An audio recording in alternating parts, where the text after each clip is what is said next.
But first, we begin this afternoon with Paul Whelan, released from prison. It's part of a prison swap involving 24 people being set free from Russia. Thank you for joining us. I'm Glenda Lewis. And I'm Simon Shaquette. The major development involving the Michigan man was confirmed this morning. Today, President Biden joined at the White House by the families of those released, including Paul Whelan's sister.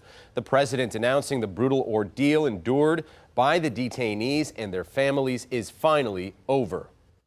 The deal that made this possible was a feat of diplomacy and friendship. Friendship. Multiple countries helped get this done. Whelan was arrested in November of 2018 while traveling on an American passport for a wedding.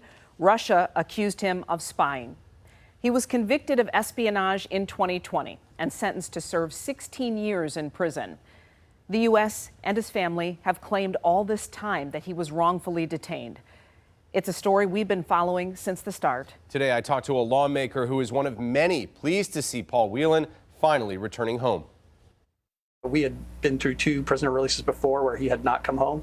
So despite the growing media announcements and speculation overnight, and then even into this morning that an exchange was happening and that Paul was going to be a part of it, I didn't really allow myself to believe that it was going to happen until I saw that announcement by the White House. Speaking publicly on the day of his brother's release from a Russian prison, David Whelan discussing the layers behind Paul Whelan's release and the complex nature of a multi-nation prisoner exchange. This was a very complicated arrangement involving many countries.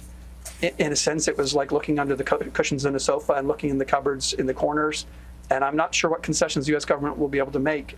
They still have not been able to deter countries like Russia and Iran and China from taking hostages. As part of the biggest prisoner swap since the Cold War, Paul Whelan is now putting a bitter ordeal behind him.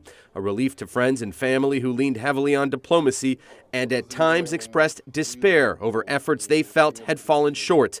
Since his arrest in December 2018, the former corporate security director in Auburn Hills and Marine from Metro Detroit has pleaded for help, dismissing espionage claims and convictions he said were falsified by the Russian government. The president kept saying to me, "Debbie, tell Paul we haven't forgotten him. We're going to bring him home." Lawmakers from Michigan, including Congresswoman Debbie Dingell, taking a lead to push the White House to keep fighting for Paul's release, along with the release of others, including a Wall Street Journal reporter. This is what they've dreamed of, worked for, never stopped hoping for. I don't think people realize what they've been through. They talked to him regularly while he was in prison. They heard him.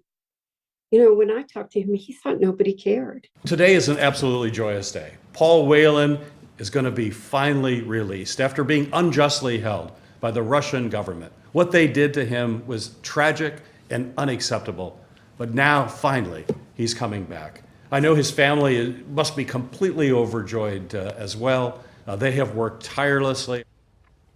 I've spoken numerous times with David and others who fought vigorously for Paul's release, and the timing of this comes after so many moments of disappointment, but now his family can finally be reunited and the healing can begin. Glenda. Yeah, an incredible time this has been for all of us, but the family especially. Simon, thank you so much. Yeah, so many moments they felt they were so close, but it didn't happen, and now it finally has. So thank you.